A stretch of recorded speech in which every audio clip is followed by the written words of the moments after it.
દેશના 40 કરોડથી વધુ કર્મચારીઓ માટે મોટા સમાચાર છે। સરકારે કર્મચારીઓના હિતમાં એક મોટો નિર્ણય લેતા જૂના 29 શ્રમ કાયદાઓને હટાવીને તેમની જગ્યાએ 4 નવા લેબર કોડ લાગુ કર્યા છે।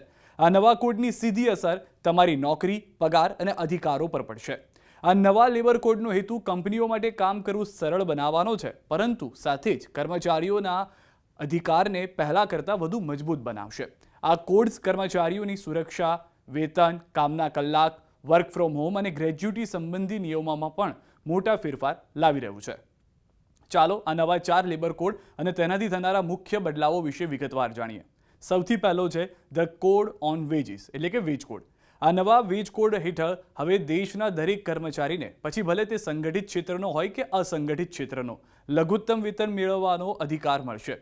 સરકાર એક ફ્લોર વેજ નક્કી કરશે, જેનાથી ઓછો કોઈ પણ રાજ્ય લઘુત્તમ વેતન રાખી શકશે નહીં। આ ઉપરાંત કંપનીઓને ઓવરટાઈમ કામ માટે કર્મચારીઓને બમણું વેતન આપવું ફરજિયાત બનશે। મહિલા અને ટ્રાન્સજેન્ડર કર્મચારીઓ સાથે નોકરીમાં ભરતી કે પગારમાં કોઈ પણ પ્રકારનો ભેદભાવ રાખવા પર સંપૂર્ણપણે પ્રતિબંધ મૂકવામાં આવ્યો છે। બીજો નિયમ ધ ઇન્ડસ્ટ્રીયલ રિલેશન્સ કોડ। આ કોડ ખાસ કરીને નોકરી સુરક્ષા અને પારદર્શિતા પર ધ્યાન કેન્દ્રિત કરે છે। હવે ફિક્સ ટર્મ એટલે કે નિશ્ચિત અવધિ માટે નોકરી કરતા કર્મચારીઓ પણ માત્ર 1 વર્ષમાં ગ્રેજ્યુટીના હકદાર બનશે। અચાનક થતી હડતાલોને રોકવા માટે હવે હડતાલ પર જતા પહેલા 14 દિવસની નોટિસ આપવી ફરજિયાત રહેશે।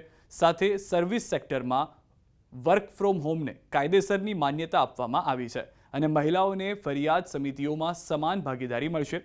કંપનીઓમાં છટણી કે બંધ કરવા માટે કર્મચારીઓની મર્યાદા 100થી વધારીને 300 કરવામાં આવી છે, એટલે કે 300થી ઓછા કર્મચારી ધરાવતી કંપનીઓ સરળતાથી છટણી કરી શકશે। ત્રીજો નિયમ the code on social security.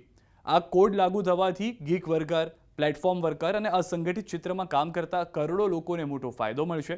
કર્મચારી રાજ્ય વીમા નિગમ હવે સમગ્ર દેશમાં લાગુ પડશે, એટલે કે પહેલાની જેમ માત્ર નોટિફાઈડ વિસ્તારોમાં નહીં, પણ દેશની દરેક જગ્યાએ તેની સુવિધા ઉપલબ્ધ રહેશે અને ઘરથી ઓફિસ આવતા જતા સમયે જો કોઈ દુર્ઘટના થાય છે તો તેને પણ હવે ઓફિસ સંબંધિત દુર્ઘટના માનવામાં આવશે।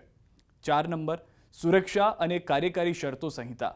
આ કોડ કર્મચારીઓની સુરક્ષા અને સ્વાસ્થ્ય પર વિશેષ ધ્યાન આપે છે, એટલે કે હવે દરેક કર્મચારીનું વર્ષમાં એકવાર મેડિકલ હેલ્થ ચેકઅપ કરાવવું ફરજિયાત રહેશે। દરરોજ 8 કલાક અને અઠવાડિયામાં 48 કલાક કામનો નિયમ નક્કી કરવામાં આવ્યો છે। તેમજ મહિલાઓ રાત્રે કામ કરી શકશે, પરંતુ તેના માટે તમામ જરૂરી સુરક્ષાની સુવિધા પૂરી પાડવામાં આવશે।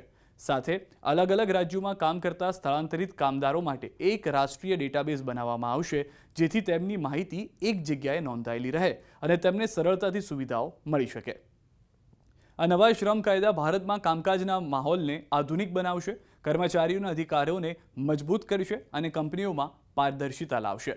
આ નિર્ણયો 40 કરોડથી વધુ નોકરિયાત લોકોના જીવનમાં સકારાત્મક બદલાવ લાવશે અને આ નિયમ ફક્ત દેશમાં કોઈ 1 કે 2 રાજ્ય માટે નથી, તમામ રાજ્યો પર લાગુ પડશે। એટલે કે ગુજરાતમાં પણ આ 4 નવા નિયમ જે છે તે લાગુ પડશે। જો આપ નોકરી કરી રહ્યા છો તો આ વિડીયો આપના માટે છે।